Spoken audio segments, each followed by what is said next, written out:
पहले की बात है। एक राज्य में रोजी नाम की एक सुंदर राजकुमारी रहती थी। एक बार रोजी के माता पिता बहुत बीमार हो गए। उन्हें लगा कि अब वे दोनों ज्यादा दिनों तक जीवित नहीं रहेंगे।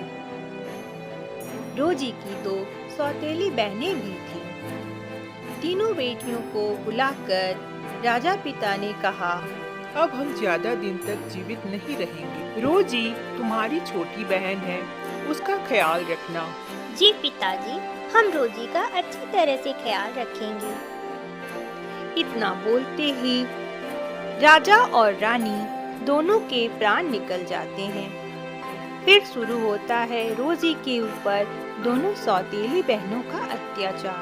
रोजी, मेरे कमरे की सफाई जल्दी से करो, मेरे कुछ दोस्त आने वाले हैं। दीदी, मैं कैसे कमरे की सफाई करूं? मुझे तो आती ही नहीं है। वो सब हमें नहीं पता। सिर्फ कमरे की ही नहीं, पूरे महल की सफाई तुम्हें ही करनी है। हम जैसा चाहेंगे तुम्हें वैसा ही करना होगा। दीदी, आप चाहो तो मैं नौकरों से कहकर कमरे और महल की सफाई करवा देती हूँ। नहीं, इस महल में तुम्हें रहना है तो काम तुमको ही करना पड़ेगा, जैसे सभी नौकर करते हैं। सौतेली बहनों की दुर्व्यवहार से रोजी बहुत दुखी होती है और रोती रहती है। माँ, पिताजी, आप क्यों मुझे छोड़कर चले गए? मैं बहुत अकेली हो गई हूँ। रोजी रोते रोते अपने कमरे में चली जाती है और सो जाती है। उसे नींद आ जाती है और इस कारण रोजी अपने बहनों के कमरों की सफाई नहीं कर पाती है। इस कारण दोनों बहनों को बहुत गुस्सा आता है और वे दोनों बहनें रोजी को महल से बाहर भगाने का सोचती है। दूसरे दिन महल में राज पंडित आते हैं। राज पंडित के डर से सौतेली बहनों को मजबूरी में रोजी को महल में रखना पड़ता है। दोनों बहनें आपस में बातें करती हैं। इन्हें भी अभी मरना था। चुप करो, इन्हें कुछ पता नहीं चलना चाहिए। तुम सब कैसे हो मेरे बच्चों? राजा और रानी की मौत की खबर मुझे जैसे ही मिली, मैं आ गया। उन्होंने कुछ दिनों पहले ही मुझे संदेश भेजा था कि मेरी बच्चियों का ख्याल रखना। हम सभी ठीक है। आपके आने से हमें बहुत सुकून महसूस हो रहा है। रोजी ने राज पंडित से कहा, हम सब ठीक है। आपके यहाँ आने से हमें खुशी हुई। आप तीनों बहनों की खैरियत देखकर बहुत सुकून मिला मुझे। अब मुझे आज्ञा दीजिए। आप यहाँ रुकेंगे तो हमें बहुत अच्छा लगेगा। अरे नहीं रोजी, राज पंडित को और भी बहुत से काम होंगे, उन्हें मत रोको तुम। ख्याल रखिएगा आप तीनों एक दूसरे का। सौतेली बहनें रोजी से नौकरों की तरह काम करवाती और उसे खाने के लिए अपने जूठे बचे खाने खिलाती। रोजी उन दोनों के अत्याचार से बहुत दुखी थी।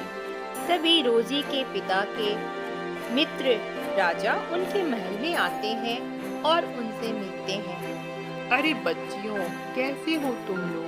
तुम्हारे पिताजी मृत्यु से पूर्व मुझसे मिलने मेरे राज्य आए थे। उन्होंने मुझे ये 3 पोटली दी थी। मुझसे कहा था मेरे मृत्यु के बाद ये पोटली मेरे तीनों बच्चियों में बांट देना। उनकी बातें सुन दोनों सौतेली बहनें बड़ी उत्सुकता से पूछती है, अच्छा, इस पोटली में क्या है? तुम्हारे पिताजी के अनुसार एक पोटली में सोना, दूसरी पोटली में चांदी और तीसरी पोटली में हीरे हैं। लेकिन किस पोटली में क्या है ये मुझे नहीं पता। हमारे पिताजी की आखिरी निशानी है। सोने, चांदी, हीरे, मोती से कोई फर्क नहीं पड़ता। कृपया करके हमें ये पोटलियों को दे दीजिए, हम आपस में बांट लेंगे। नहीं नहीं, आज बहुत रात हो चुकी है। इन पोटलियों को कल सुबह मैं तुम तीनों में बांट दूंगा। देखना है किसके नसीब में क्या है। ऐसा कहकर राजा मित्र और तीनों बहनें अपने अपने कमरे में सोने चले जाते हैं। जैसे ही आधी रात होती है, दोनों सौतेली बहनें राजा मित्र के कमरे में पोटली चोरी करने के लिए जाती है। और तभी राजा मित्र की आंखें दरवाजे खोलने की आवाज से खुल जाती हैं और उनको दोनों बहनें दिखाई देती है। ये क्या, तुम दोनों क्या कर रही हो? हमें माफ कर दीजिए, हम ये देखने आए थे कि आप आराम से सो पाए हैं या नहीं। मुझे सब पता है, तुम दोनों बहनें मेरे लिए नहीं, पोटलियों के लालच में आई हो। तभी इस शोर शराबे को सुनकर वहाँ पर रोजी भी आ जाती है। कैसी आवाज थी दीदी, और आप दोनों यहाँ क्या कर रहे हैं? तुम कौन होती हो पूछने वाली? यह हमारा महल है, हम कहीं भी जा सकते हैं। तुम इस राजमहल से निकल जाओ। रोजी कहीं नहीं जाएगी। जितना हक तुम दोनों का है इस राजमहल में, उससे दुगुना हक रोजी का है इस महल में। किसका कितना हक है ये बताने वाले आप कौन होते हैं? आप केवल मेरे पिता के मित्र हैं। वाह लालची बच्चियों, मैं कौन हूँ? मैं इस राजमहल का दूसरा वारिस और तुम्हारे पिता का छोटा भाई हूँ। मैं भेष बदलकर ये देखने आया था कि यहाँ क्या चल रहा है, और इन पोटलियों में मिट्टी के सिवा कुछ नहीं है। निकल जाओ इस राजमहल से तुम दोनों बहनें, नहीं तो तुम्हें अभी कैद करवा दूंगा। उनकी बातों को सुन दोनों बहनें बहुत डर जाती है और रोजी अपने चाचा को बोलती है। नहीं चाचा जी, आप ऐसा नहीं कर सकते। हम तीनों बहनें हैं, हम तीनों एक दूसरे के बगैर नहीं रह सकते। देख लिया नालायकों, जिसे आज तक तुम दोनों सौतेली समझकर सताती रही, वही आज तुम्हारी सलामती की कामना कर रही है। अब भी वक्त है, सुधर जाओ।